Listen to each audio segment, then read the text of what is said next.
Why is all this happening to me? Allison, it's okay. Things were fine until last week.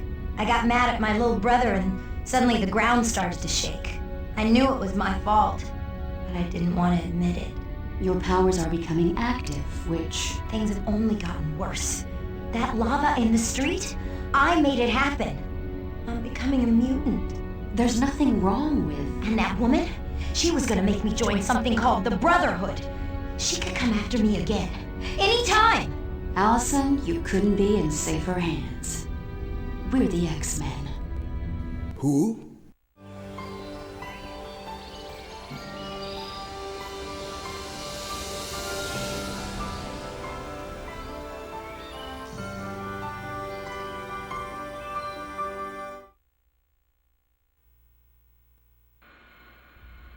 Professor Xavier, I'd like you to meet Allison Crestmere. Hello, Allison. Welcome to the Institute. How are you? A little confused, but I'm okay. That's understandable. Perhaps Jean could take you on a tour of the mansion, or would you prefer that I show you the true purpose of the Institute in the sub-basement? I'd like Jean to show me around. It would be my pleasure. As you move from room to room, I'll give you a little information on the X-Men. Once you're done with Jean's tour, come back here and I'll show you the sub-basement. Lead the way, Allison.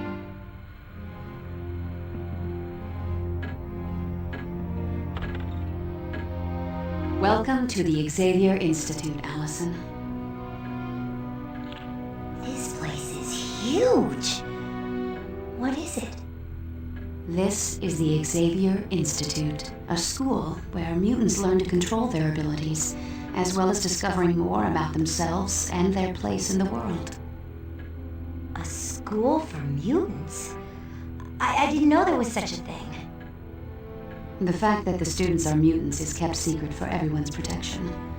In addition to being a school, the mansion is also home to the X-Men. Cool. I've heard of the X-Men.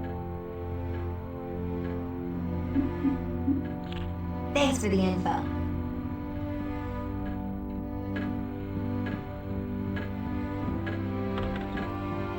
Classes are held here, Monday through Friday.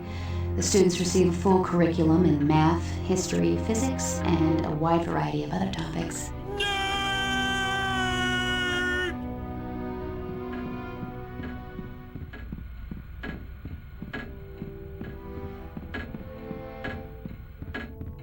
This is the sitting room. It's a great place to kick back and relax. Needless to say, this room doesn't get a lot of use by the X-Men.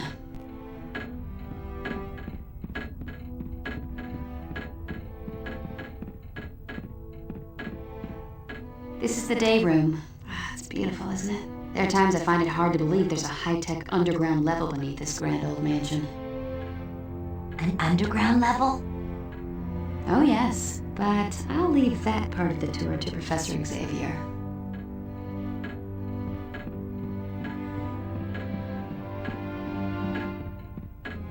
Believe it or not, we do take the time to sit down every once in a while and have a meal together, just like any other family. I can't picture any of the X-Men actually cooking a meal. You haven't lived till you've tasted Pete's Barbecue or Betsy's Cornish Hen. Right.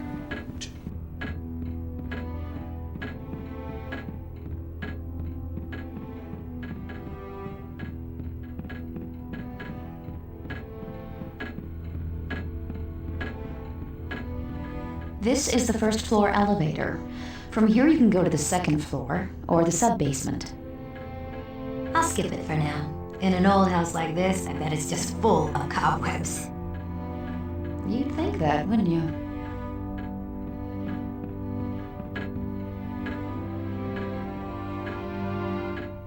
This door leads to the front lawn where there's a beautiful fountain. You can go see it in a little while.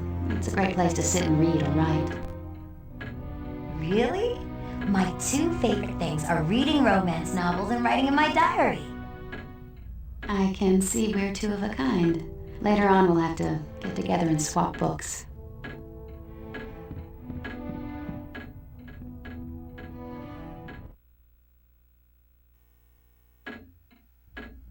The second floor of the mansion has bedrooms for many of the X-Men.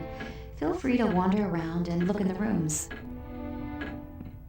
This is the second floor elevator. From here you can go to the first floor or the sub-basement.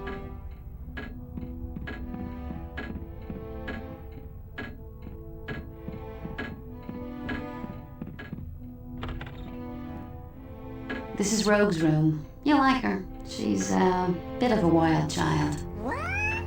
She tends to get into trouble. Well, Rogue did a few questionable things before joining the X-Men, but she's proven herself to be an invaluable member of our team. If you don't mind me asking, what can she do? It's a bit complicated, but her power deals with direct skin contact, which is why she always wears gloves.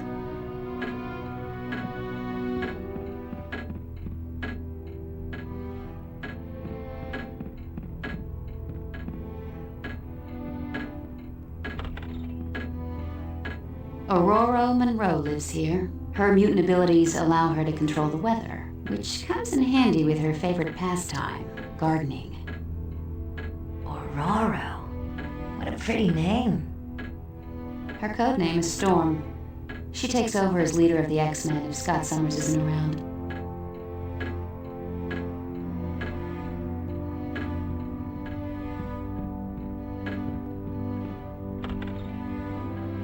Bobby Drake stays here. His code name is Iceman. Let me guess. He makes ice. You think? He can freeze almost any object instantly. I'd keep an eye on him if I were you. He's a real charmer.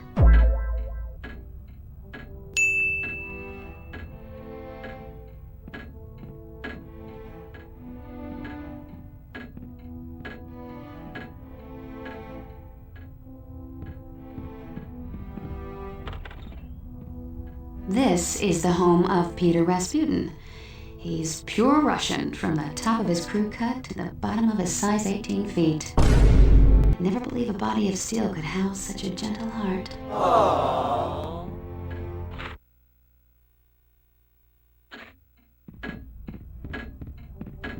Move! This room belongs to the ultimate man of mystery, Wolverine.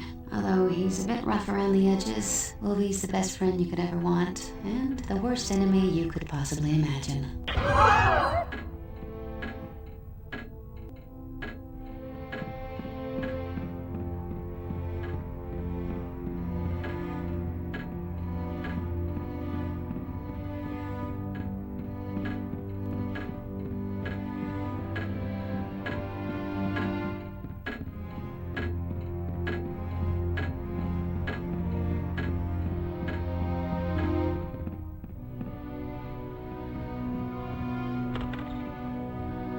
This room belongs to Scott Summers. You met him in New York, the guy with the optic blasts. He was the very first X-Man, and he's the team leader.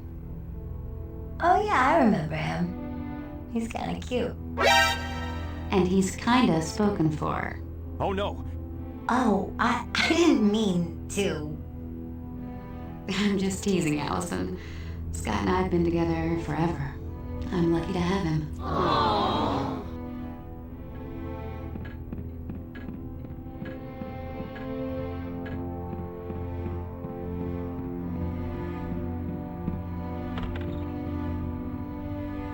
This is my bedroom. I've lived here off and on since I was a teenager. The X-Mansion is pretty much the only real home I've ever known.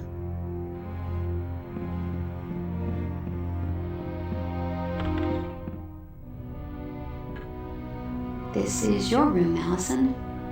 If you want it. I bet you'd find the mansion a great place to learn about your abilities. I'm not sure if I want to learn about them. After what happened in New York, maybe it'd be best if I never use them again. But Allison, if you don't learn to control your abilities now, they could wind up causing far more damage later on. I suppose you're right. Still, I don't know. Stop being a come on!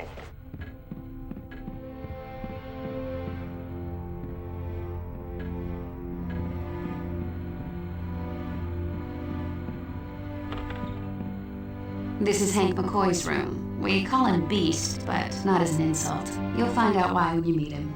To look at him, you'd never guess he was such a bookworm.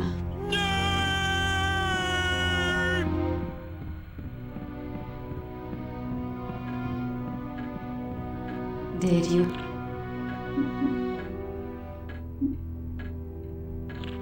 Thanks.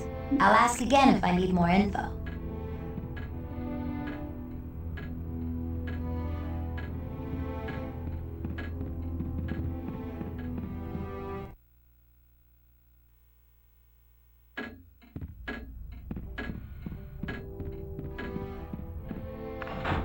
Nope.